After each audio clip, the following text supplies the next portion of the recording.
Assalamualaikum warahmatullahi wabarakatuh. Alhamdulillahirabbil alamin.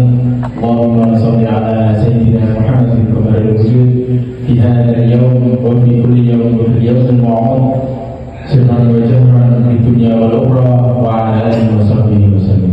Amma ba'd. Pertama-tama marilah kita panjatkan puja dan puji syukur kita atas kehadiran Allah Subhanahu wa taala yang telah memberikan rahmat serta hidayahnya sehingga kita dapat berkumpul di tempat yang insyaallah berberkah ini. Allahumma amin. Salawat serta salam tak lupa kami aturkan kepada junjungan kita Nabi Agung, Nabi besar, Nabi akhir zaman, Nabi Muhammad sallallahu alaihi wasallam. Karena atas perjuangannya lah kita dapat menikmati nikmatnya Islam hingga saat ini. Ma'asyiral muslimin, jamaah rahimakumullah. Puasa Ramadan diwajibkan saat Nabi Muhammad sallallahu alaihi wasallam telah hijrah ke Madinah. Tepatnya di tahun kedua Hijriah. Ibadah puasa ini diwajibkan bagi kaum muslimin yang telah balik berakal, mampu dan suci dari haid maupun nifas. Jadi mereka yang tidak memenuhi kriteria syarat tersebut tidak wajib menunaikan ibadah puasa. Contohnya anak kecil yang masih belum balik, mungkin masih belajar untuk puasa setengah hari, seperti itu. Puasa ini adalah ibadah yang sangat agung dan menjadi salah satu rukun Islam. Bahkan keagungan puasa ini merupakan sesuatu yang masyhur sebagai puasa diklaim oleh Allah Subhanahu wa taala sebagai ibadah miliknya. Maksudnya gimana? Sebagaimana dalam firman Allah Subhanahu wa taala, kullu amali bani adam lahu illa siyam wa huwa li wa ana ajzi bihi innama yatruku ta'amahu wa yashrabuhu min ajli. Semua amal ibadah manusia adalah untuknya kecuali puasa, illa siyam, karena puasa hanya untukku dan aku yang akan langsung membalasnya. Ia meninggalkan makan dan minumnya semata-mata hanya untuk aku.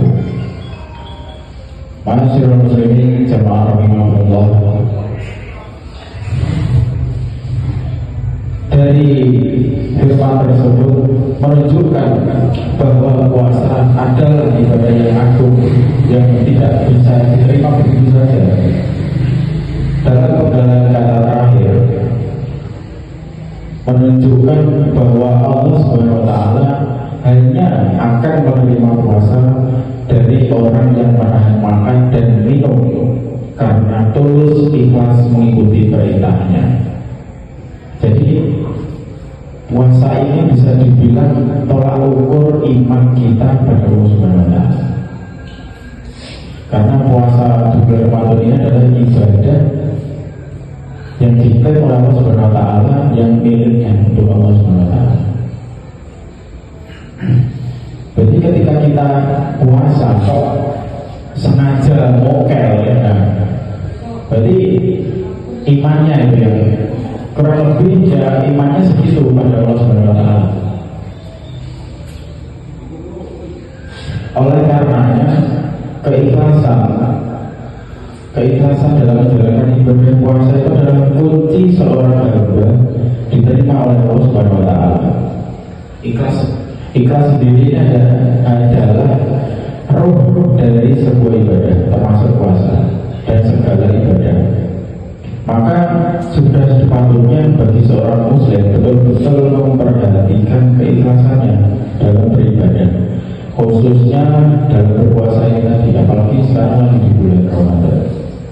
Walaupun sudah setengah jalan lebih dikit ya, sisa-sisa puasa ini kita jalankan dengan baik, dengan ikhlas, dengan tulus, Jangan sampai mokel, apalagi sengaja mokel. Naudzubillah min dzalik. Sebagaimana baginda Nabi Sallallahu Alaihi Wasallam bersabda, "Man shoma Ramadhana imanan wa ihtisaban, ghufira lahu ma taqaddama min dhanbi." Muttafaqun alaih. Barang siapa berpuasa di bulan Ramadan dengan keimanan dan berketulusan karena mencari ridho Allah, maka akan diampuni segala dosanya yang telah lalu. Dari jiwa Bukhari dan Muslim. Masyaallah muslimin rahimahullah, orang yang ikhlas akan memiliki pola hidup yang lebih berkualitas dibanding lainnya.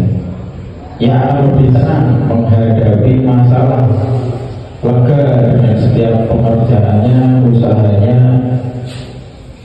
Untuk mencapai keikhlasan ini ada dua cara. Yang pertama, cara yang pertama mencapai keikhlasan tersebut, yaitu pertama mengenal dan memahami Allah Subhanahu wa Ta'ala. Dengan mengenal dan memahami Allah melalui sifat-sifatnya, maka seseorang akan paham dan merasakan betul bahwa hidupnya sangat bergantung pada Allah Subhanahu wa Ta'ala. Nah, inilah langkah awal. Kemudian yang kedua ini dengan cara apa? Yaitu dengan selalu menelaah sejarah hidup orang-orang soleh, dengan melihat dan memahami kisah hidup orang-orang soleh, maka seseorang bisa belajar sekaligus meniru keikhlasan dari beliau-beliau tersebut.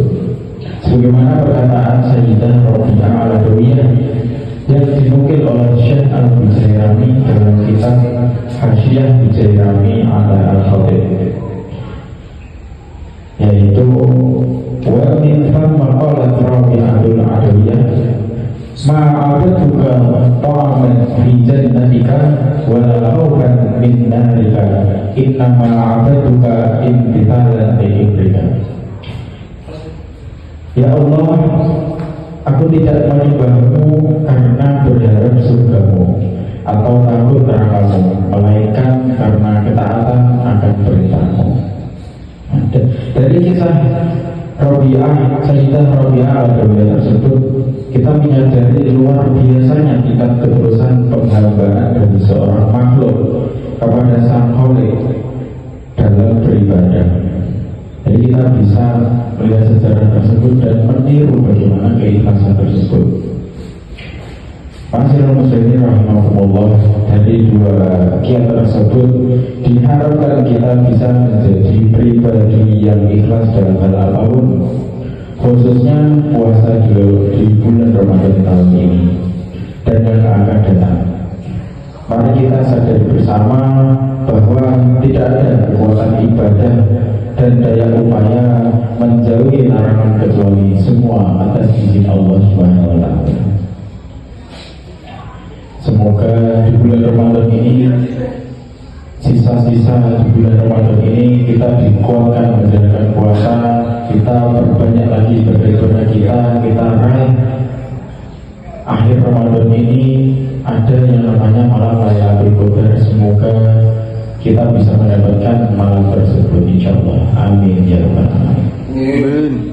Mungkin hanya itu yang dapat kami sampaikan. Kurang lebihnya mohon maaf. Wassalamualaikum warahmatullahi wabarakatuh. Waalaikumsalam.